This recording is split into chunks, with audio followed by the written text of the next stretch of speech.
Okay, in last lecture we developed the new physical quantity, that is electric field vector. Okay, and from Coulomb's law we developed this vector with proper assumption for Coulomb's law. Okay, now our notice our main task is to develop this fact, potential. ওকে, আচ্ছা, তো আমরা আগের দিন electric ফিল্ডের কি expression পেয়েছিলাম বলো তো? Electric field vector is equal to what? That is 1/4πε0 into, suppose let this is Q charge, Q divided by R square R cap. Okay, এবারে this is a very special kind of vector. যদি vector analysis করি, vector analysis যদিও 11-12-এ নেই, তাও আমি অল্প জিনিস শেখাচ্ছি।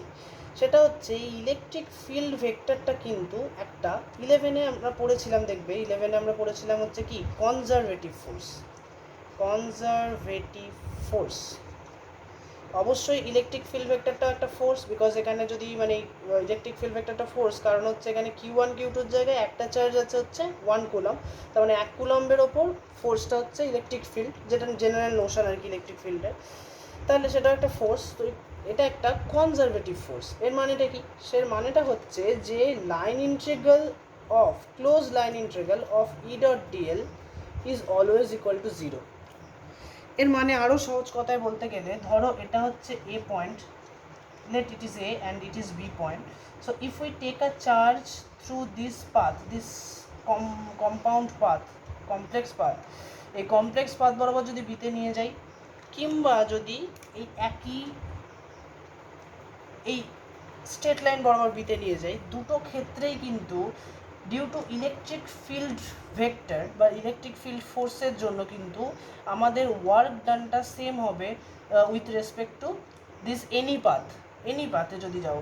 তার মানে যদি আমরা এই পাথে যাই কিংবা এই পাথে যাই, সব ক্ষেত্রেই কিন্তু ইলেকট্রিক ফিল্ডের জন্য ওয়ার্ক ডানটা সেম হবে। এবার দেখো, ঠিক যেমন ধরো আরও সহজ কেসে বলতে গেলে, ধরো দোতলা বাড়ি থেকে তিনতলা একটা ইট তুলবে, তাহলে তুমি সোজা পথে ইট তোলো কিংবা এরম ঘুরে গিয়ে ইট তোলো কিংবা এরম করে গিয়ে ইট তোলো, সব ক্ষেত্রে এই ওয়ার্ক ডানটা কী হবে? বাই ইউ কত ওয়ার্ক ডান হবে? Just mg, that is the gravitational force, and into হচ্ছে H. What is H? The distance between two floors, তাই তো, দুটো ফ্লোরের মধ্যে ডিস্টেন্সটা। তাহলে এটা করি, তার মানে দেখো শুধু এখানে কাজ করছে কি H, that is distance between two, not the path between two. Okay, so it is also a conservative force, like it electric field also conservative. If this is conservative, তাহলে কনজারভেটিভ মানে আমরা জানি যে জাস্ট এই দুটো and পয়েন্টের উপর work ডানটা depend করবে। ওকে, তাহলে আমরা ধরে নিচ্ছি এটা ধরো পাথ, এটা ধরো path 1, it is path 2। So integration E dot DL কত হবে? ই ডট ডিএল পাথ 1-এর ওপর যদি আমরা ইন্টিগ্রেট করে এখান থেকে এখানে নিয়ে যাই, ইন্টিগ্রেট মানে ধরো ছোটো এল ডিএল, আর এর বরাবর ধরো এই বরাবর ইলেকট্রিক ফিল্ড ছিল, তাহলে ই ডট ডিএল করলে কী হবে? ওয়ার্ক ডান হবে। ওয়ার্ক ডান তো জানি আমরা এফ ডট ডিএস করি তো ওয়ার্ক ডানে, তাহলে ওয়ার্ক ডান হচ্ছে এফ ডট ডিএস, তাহলে এখানে ই ডট ডিএল করবো। তাহলে ছোটো ছোটো পাথগুলোতে যে ওয়ার্ক ডান পাবো সেটাকে অ্যাড করতে করতে গেলেই আমরা কিন্তু টোটাল ওয়ার্ক ডানটা অ্যাবাউট দিস পাথ পেয়ে যাবো। তাহলে এইটা সমান হচ্ছে টুতেও যদি যাই, সেটা কত? Electric field dot L in, এবং এই ইন্টিগ্রেশনটা করতে হবে টু পাথ বরাবর, তাই তো। লাইন ইন্টিগ্রেশনের নিয়ম হচ্ছে যে এই পাথগুলো তোমাকে দিয়ে দেবে আর সেই কন্ডিশনগুলো জাস্ট অ্যাপ্লাই করে এমনি জেনারেল ইন্টিগ্রেশনের মতো করতে হয়। তাহলে এই বরাবর আর এই বরাবর এই ইন্টিগ্রেশন দুটোর ভ্যালু সমান, তাহলে দিস ইকুয়ালস টু থার্ড বরাবরও সমান হবে, তাহলে থার্ড বরাবর ইলেকট্রিক ফিল্ড ইন্টু ডিএলটা সমান। এবারে ধরো তুমি এ বিতে নিয়ে গেলে, এ থেকে বিতে ওই পার্টিকেলটাকে, যেটা কিউ চার্জের পার্টিকেলকে নিয়ে গেলে। ওকে, এবারে তোমার ইচ্ছে হলো বি থেকে এতে নামবে, তাহলে বি থেকে এতে নামলেও কিন্তু একই ওয়ার্ক করতে হবে, but here the work is negative. Why? Because দেখো এখান থেকে এখানে যাওয়ার সময় তুমি ডিএলগুলোকে পজিটিভ ধরেছো, এই ডিএলগুলোকে পজিটিভ ধরতে ধরতে গেছো পজিটিভ, তাহলে যখন তুমি এ পাশ থেকে এ পাশে আসবে, এপাশ থেকে এপাশে আসবে তখন ডিএলগুলোকে কী ধরবো? It is negative DL. So this equals to negative of 3 E dot DL. লিখতে পারি তো নাকি? নেগেটিভ ওয়ার্কটা এদের সাথে সমান লিখতে পারি, কারণ এই ওয়ার্কটা নিজেই নেগেটিভ, তাই আগে একটা নেগেটিভ দিয়ে আমরা এর সাথে ইকুয়েট করে দিতে পারি। Now I think this should B removed. তাহলে এখান থেকে আমরা কি লিখতে পারি একটু ভেবে বলো তো। দেখো এখান থেকে আমরা লিখতে পারি, ধরো 1 আর 3টাকে নিলাম। ওকে, তাহলে 1 আর 3টাকে নিলে ই dot DL is equals two -3 E dot DL, এটা তো লিখতে পারি। ওকে, এটাকে এই পাশে আনি, তাহলে 1 ই dot DL plus 3 E dot DL, this equals to 0, it is vector. Okay, this equal to 0।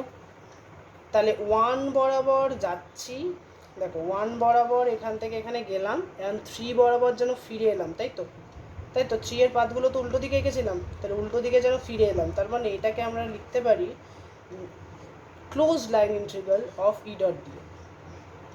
Okay, close line integral of E dot DL is equal to 0। It is the result we wish to prove for a conservative field. Okay, তাহলে conservative ফিল্ডে আমরা প্রমাণ করে দিলাম যে line integral E dot ডিএলটা is equal to 0। তাহলে এটা আমরা প্রুভ করে দিলাম। নাও এরপরই আসবে হচ্ছে পোটেনশিয়ালের কনসেপ্টটা। Okay, I think this should be remove. Okay, তাহলে ই ডট ডিএল এর ক্লোজ লাইন ইন্টিগ্রাল যদি 0 হয়, from vector analysis Stokes theorem থেকে আমরা জানি, স্টোকস থিওরেম, এরকম একটা থিওরেম আছে স্টোকস থিওরেম, সেটা বলছে সেটা লাইন ইন্টিগ্রালের সাথে কানেক্ট করা হচ্ছে সারফেস ইন্টিগ্রালকে। তাহলে this is equals to surface integral of curl of E DS. Okay, তাহলে লাইন ইন্টিগ্রালের সাথে সারফেস ইন্টিগ্রালকে এটা কানেক্ট করে দেয়। তাহলে যদি এটা 0 হয় তাহলে সারফেসও 0 নয়, ডিএলও 0 নয়, তার মানে অবশ্যই this term is 0। What is this? This is gradient operator. Okay, বা ডেল অপারেটর বলে এটাকে। ওকে, এটাকে বলে ডেল অপারেটর। এর মানে হচ্ছে যেটাকে আমরা এমনি সিঙ্গেল ভেরিয়েবল ডিফারেন্সিয়েশন জানি, যেটা হচ্ছে তোমার ধরো total differentiation is equals two আমরা জানি differentiation with respect two x into total change in x. এটা পার্শিয়াল ডেরিভেটিভের খুব ইম্পর্ট্যান্ট একটা সূত্র আমরা জানি। এটাই যদি এফটা এক্স ওয়াই জেড তিনটের ফাংশন হয় তাহলে যেটা হয় সেইটাই এই ডেল অপারেটর ভেক্টর, যেটা সেটা হয়ে যায় del del X I cap del del Y J cap plus del del Z K cap. Okay, this. তাহলে এই ডেল অপারেটরের সঙ্গে ক্রস প্রোডাক্ট যদি করি হচ্ছে ই ভেক্টর, তাহলে আমরা পাবো হচ্ছে দিস। এবং যেহেতু এখানে দেখো যেহেতু এখানে ডিএসটা 0 নয়, এটা তো ইকুয়াল টু 0 হবে কারণ এটা 0। তাহলে যেহেতু তোমার ডিএসটা 0 নয়, অবশ্যই হবে দিস ইকুয়ালস টু হবে হচ্ছে 0। প্রুফ করা যায় যে কোনো del cross E, del cross something এ, ধরো ডেল ক্রস এ যদি 0 হয়, অর্থাৎ কোনো ভেক্টরের যদি কার্ল, এটাকে বলে কার্ল। ওকে, কার্ল যদি 0 হয় কোনো ভেক্টরের, তাহলে সেই ভেক্টরটাকে এখানে কে একটা মানে স্কেলার ফাংশনের গ্র্যাড হিসেবে লেখা যায়। ওকে, স্কেলার ফাংশনের গ্র্যাড হিসেবে সেই ভেক্টরটাকে লেখা যায়। ওকে, এবং আরও ভালো করে বলতে গেলে, এটা তো স্কেলার ফাংশনের গ্র্যাড হিসেবে লেখাই গেল, এবং আরও ভালো করে বলতে গেলে I think this should B removed. এটাকে যদি রিমুভ করে করতাম তাহলে এটাকে লেখা গেল, তাহলে লেখা যায় যে স্কেলার ফাংশনের গ্র্যাড, তার মানে ইন্টিগ্রেশন এ টু বি, এ থেকে বিতে কোনো একটা চার্জকে নিয়ে যেতে যে ওয়ার্ক ডান, সেইটা যদি নেগেটিভ সাইন দাও, দিস ইজ ইকুয়ালস টু হচ্ছে VA VB minus VA. Okay, এটা কিন্তু লেখা যায় VB minus VA, that is মানে এ থেকে বিতে কোনো চার্জকে নিয়ে যেতে যে ওয়ার্ক ডান, এটা হচ্ছে work done by external agent. Okay, not by electric field. Electric field হলে কিন্তু এটা পজিটিভ হতো। ওকে, দিস ইজ পজিটিভ হতো, কিন্তু ইলেকট্রিক ফিল্ড যেহেতু নয়, এক্সটার্নাল এজেন্টের দ্বারা আমরা মাপবো আমি কত কাজ করছি, তাহলে সেটা একটা নেগেটিভ সাইন বসে। এটা তোমরা ওই ওয়ার্ক এনার্জি চ্যাপ্টারে ভালো করে পড়তে পারবে যে কেন এই নেগেটিভ সাইনটা আসে। কারণ হচ্ছে, কারণটা যদি বলি সংক্ষেপে বলে দিচ্ছি। দেখো আমরা জানি যে টোটাল টোটাল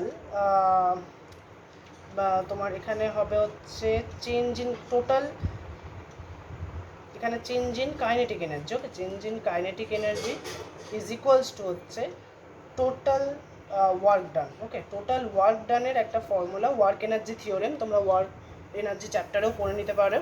তাহলে this equals to total change in kinetic energy. এইটা যদি জিরো হয়ে যায় তাহলে টোটাল ওয়ার্ক ডান মানে কি, work done due to internal agent মানে that is electric field plus work done due to an electric field, লিখছি ইলেকট্রিক ফিল্ড, আর work done due to external field. তাহলে ইলেকট্রিক ফিল্ডের দ্বারা ওয়ার্ক ডানটা দেখো একটা একটা নেগেটিভ হয়ে যাচ্ছে, কারণ এখানে কাইনেটিক এনার্জির কোনো চেঞ্জ হচ্ছে না। ওকে, কাইনেটিক এনার্জির কোনো চেঞ্জ হচ্ছে না বলে this is negative of one each other. তাহলে ওয়ার্ক ডান বাই এক্সটার্নাল এজেন্টটা জাস্ট দুটো ফাংশনের বিয়োগফল আকারে লেখা যাচ্ছে, দুটো স্কেলার ফাংশনে।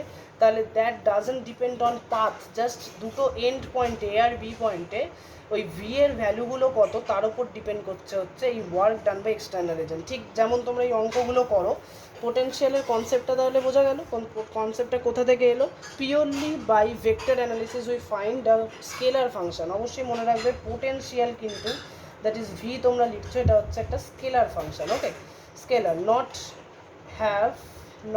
হ্যাভিং এনি ডাইরেকশন, এটার কোনো ডাইরেকশন নেই। এর যদি গ্র্যাড নাও, গ্র্যাড ভি, তার নেগেটিভ নিলে তোমরা ইলেকট্রিক ফিল্ডের ডাইরেকশন এবং তার মান দুটোই পাবে।